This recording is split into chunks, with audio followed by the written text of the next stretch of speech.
31장 유비를 살린 정로마. 유비가 신야로 돌아간 후 유표의 표정은 어두워졌어요. 조금 전에 했던 유비의 말이 자신을 깔보는 것처럼 들렸기 때문이에요. 이때 유표의 부인 채씨가 슬그머니 유표의 옆으로 다가오더니 유비를 헐뜯기 시작했어요. 병풍 뒤에 숨어서 유비의 말을 다 들었습니다. 유비란 사람 건방이 하늘을 찌르는 사람입니다. 자기만 영웅이고 다른 사람들은 모두 하찮게 보니 저런 사람을 가만히 두었다가는 우리 형주 땅을 통째로 집어삼키려 들 것입니다. 제가 진작부터 유비는 큰일 낼 사람이라고 말하지 않았습니까? 유비의 시커먼 속마음을 이제 다 들으셨으니 당장 유비를 죽여야 합니다. 유표가 아무런 대꾸도 못하고 머뭇거리자 채씨 부인은 곧장 사람을 시켜 자신의 오빠인 채모를 불러들였어요. 채모는 원래 유비를 싫어했는데 동생의 말을 듣고 화를 내지 않을 수 없었어요. 둘은 곧 유비를 죽일 계책을 상의했어요. 그로부터 며칠 뒤 채모가 유표를 찾아갔어요. 여러 해 동안 풍년이 들어 관리들을 불러 모아 잔치를 열어주려 합니다. 그러니 나리께서도 참석해 주십시오. 그러자 유표는 손을 내저으며 대답했어요. 내가 요즘 몸이 좋지 않아 잔치에 참석하는 것은 힘들 것 같네. 나 대신 유비를 참석시키는 것이 어떻겠나. 채모는 기다렸다는 듯 반갑게 대꾸했어요. 네, 알겠습니다. 채모는 자신의 뜻대로 일이 진행되자 웃음을 감추며 물러났어요. 채모는 유비에게 유표 대신 잔치에 참석해 달라는 초청장을 보냈어요. 채모의 초청장을 받은 유비가 참석해야 할지 말지 고민하자 송건이 나섰어요. 이렇게 갑자기 장군을 초청하다니 어딘가 수상합니다. 참석하지 마시지요.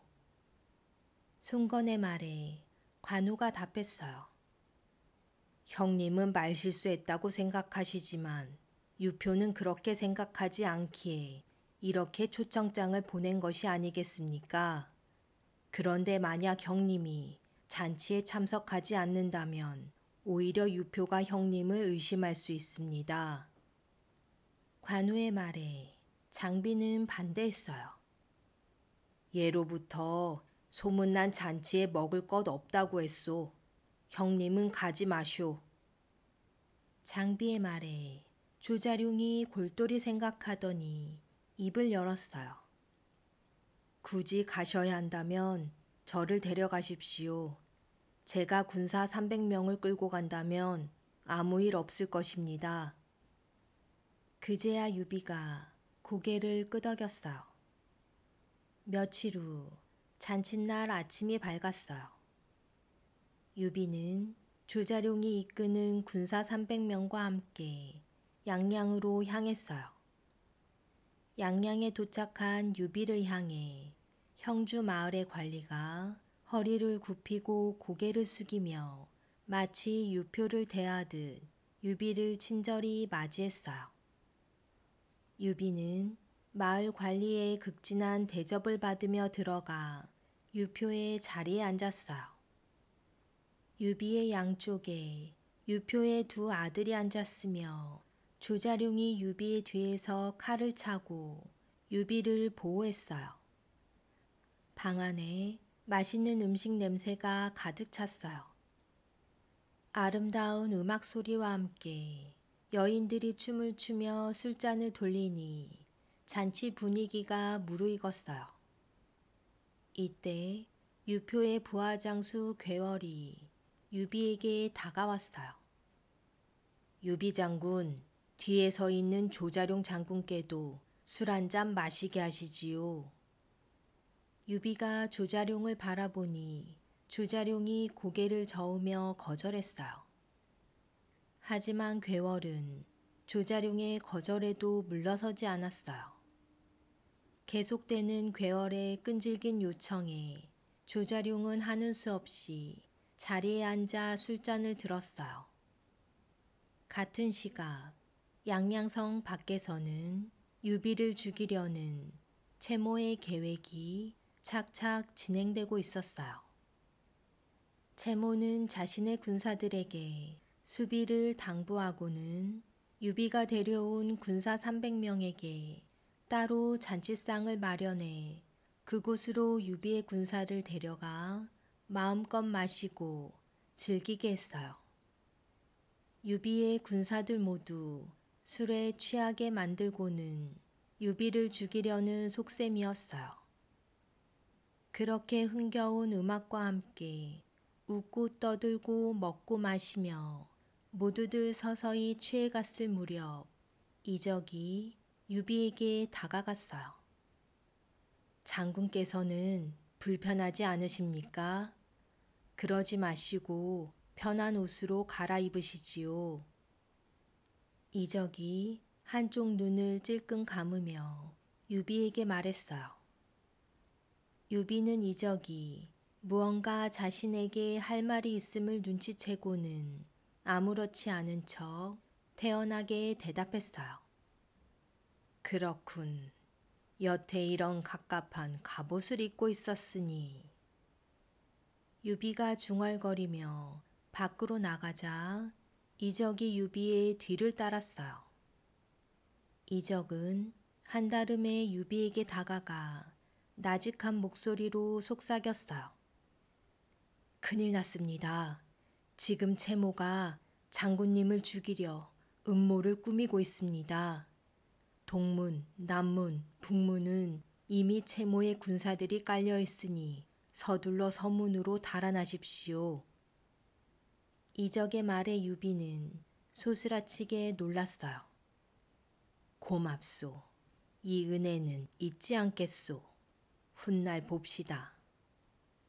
유비는 곧바로 정로마에 올라 서문을 향해 쏜살같이 달아났어요.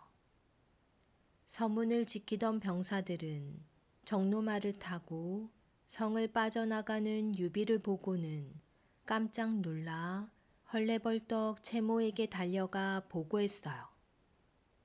유비 장군이 성문을 빠져나갔습니다. 병사의 보고에 채모의 얼굴이 붉게 달아올랐어요. 채모가 발을 동동 구르며 장수와 군사들을 이끌고 유비의 뒤를 쫓았어요. 모두 나를 따르라. 유비를 잡아야 한다. 정로마를 타고 달려가는 유비의 뒤로 채모와 그의 군사들이 함성을 지르며 쫓아갔어요.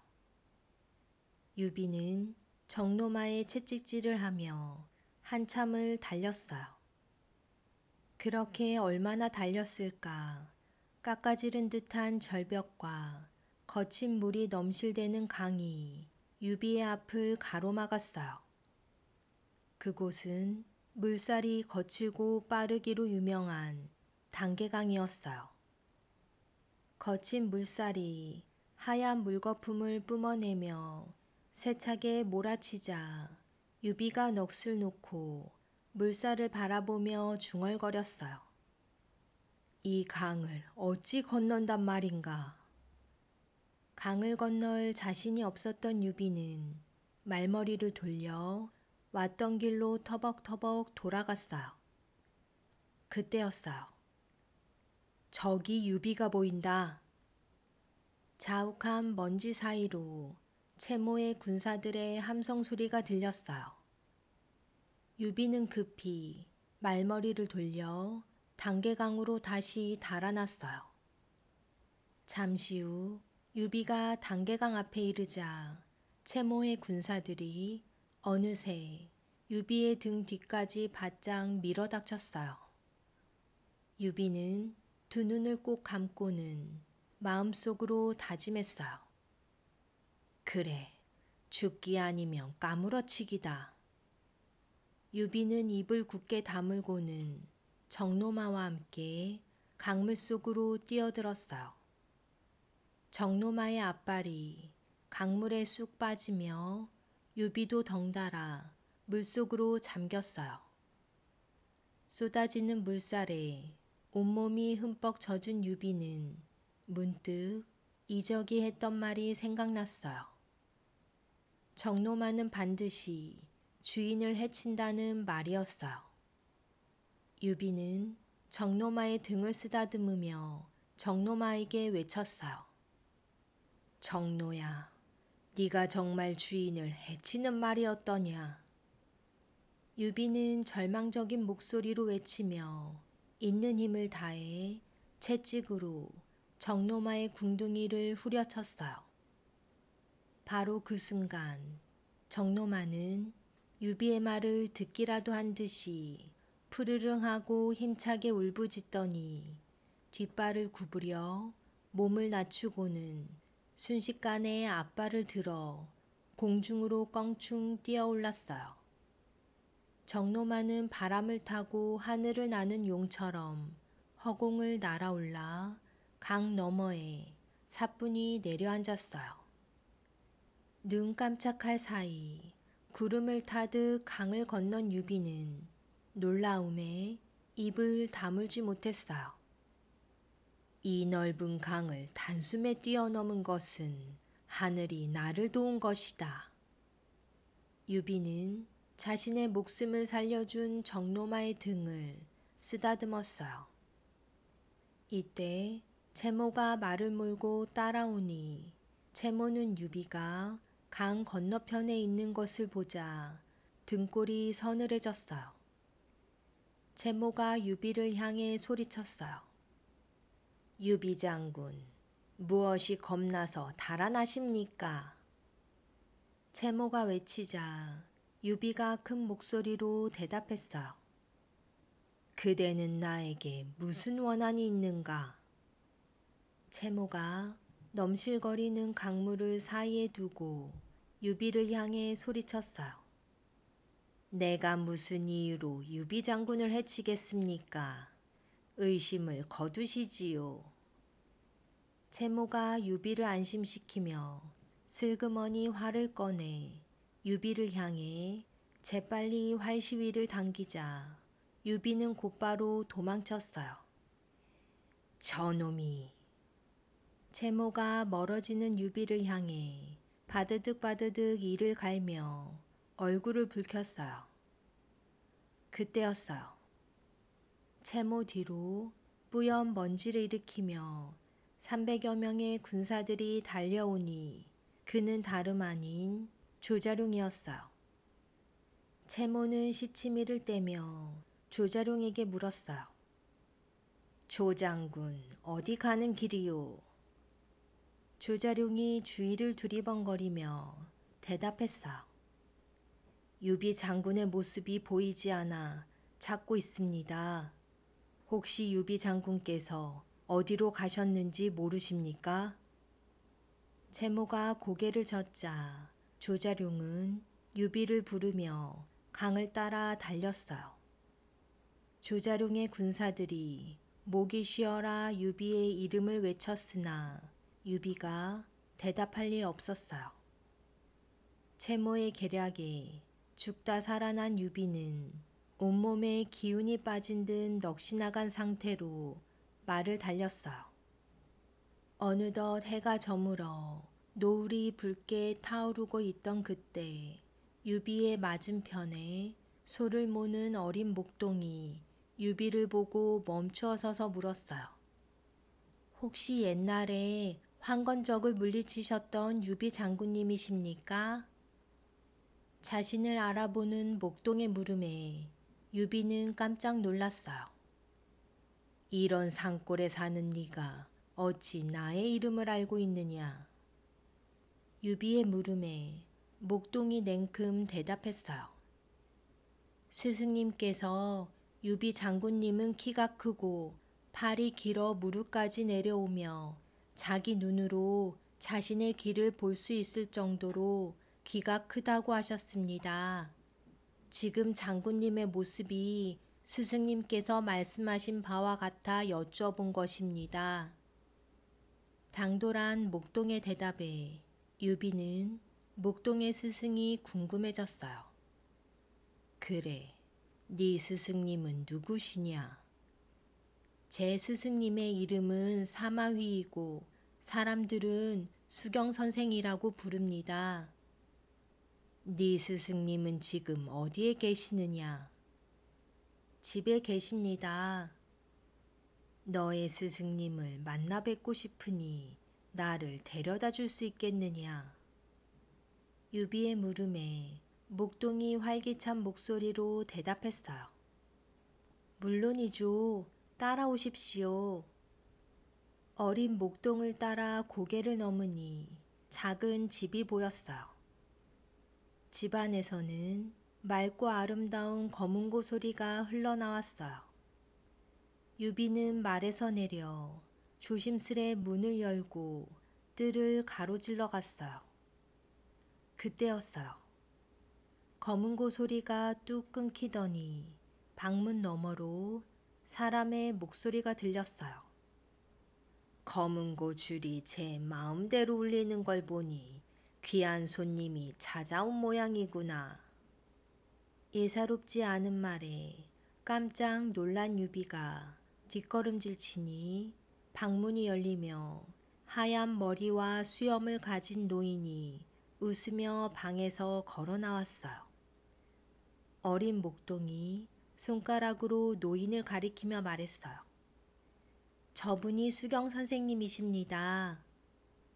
유비는 수경 앞으로 가 예의를 갖추어 절을 올렸어요.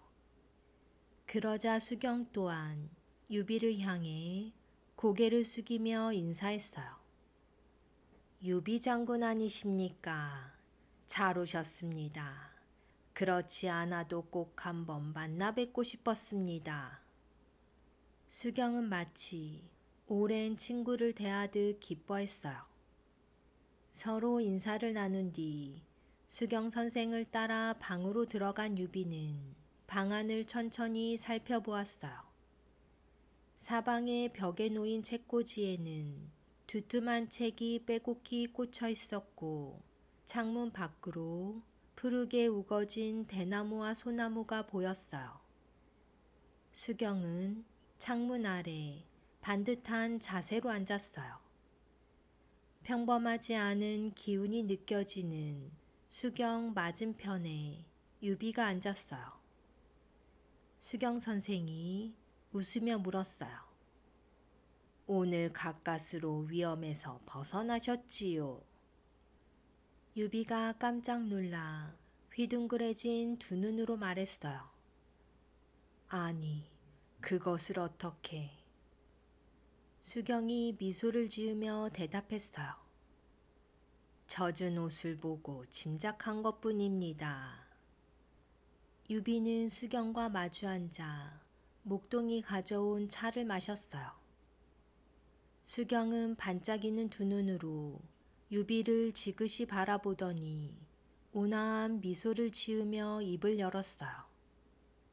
유비 장군께서는 백성을 자신의 몸같이 아끼는 중성스러운 신하라 들었습니다. 그런데 어찌하여 항상 남에게 얹혀 지내시는 것입니까? 지금도 유표의 부하들에게 쫓겨 죽다 살아나지 않으셨습니까? 수경의 말에 유비는 길게 한숨을 내쉬고는 쓴웃음을 지었어요. 제 팔자가 그런가 봅니다.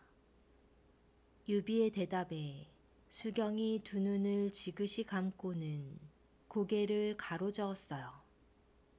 그것이 아닙니다. 유비 장군 주변에 마땅한 인물이 없기 때문입니다. 수경의 말에 유비는 벌컥 화가 났어요. 그것이 무슨 말씀이십니까?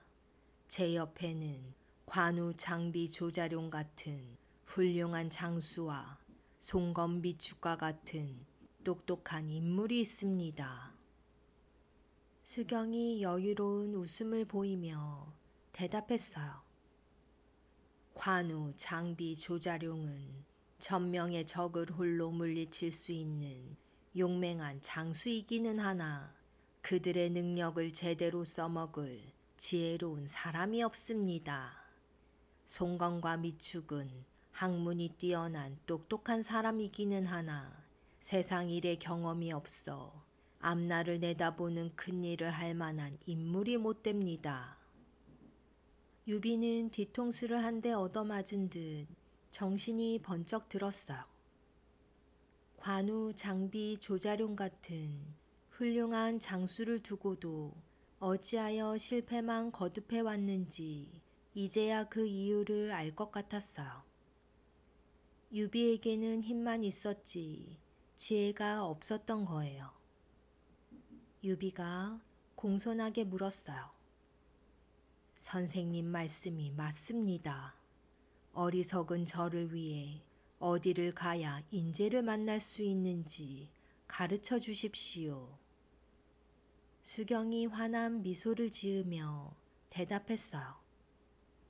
천하의 지혜로운 인물은 이곳에 다 모여 있으니 열심히 찾아보시지요. 유비는 수경 선생을 향해 바싹 다가가 앉으며 다시 물었어요. 그분들이 대체 어디에 사시는 누구입니까? 이름만 알려주시면 제가 발이 부르트도록 찾아다니겠습니다. 유비의 물음에 수경은 두 눈을 감고 손으로 수염을 천천히 쓰다듬었어요. 봉룡과 봉추, 이 두 사람 중 한 사람만 얻어도 전하를 손에 넣을 수 있을 것입니다. 수경의 대답에 유비의 두 눈이 휘둥그레졌어요. 봉룡과 봉추, 그 사람들은 어떤 사람들입니까? 수경은 느닷없이 웃음을 터뜨렸어요. 유비 장군께서 그들과 인연이 있다면 만나게 되겠지요. 날이 저물었으니 오늘 밤은 이곳에서 주무시지요. 말을 마친 수경은 다시 물을 새도 없이 자리에서 일어나 방을 나갔어요. 다음 날 아침 일찍 눈을 뜬 유비는 수경에게 아침 인사를 드리며 다시 한번 물었어요. 선생님, 어제 말씀하신 봉룡과 봉추는 어떤 사람입니까? 하지만 수경은 여유로운 미소와 함께 고개를 가로저었어요. 인연이 되면 언젠가 만나겠지요. 유비는 다시 한번 수경에게 사정했어요. 그렇다면 선생님께서 저를 도와주십시오. 이곳을 떠나 저와 함께 나라와 백성을 구해 주십시오. 수경은 입가에 미소를 지으며 대답했어요. 나는 산에서 검은고나 튕기는 사람이라 유비 장군을 따라가더라도 아무짝에 쓸모가 없을 것입니다. 나보다 10배는 뛰어난 사람이 장군을 도울 것이니 그를 찾아보십시오.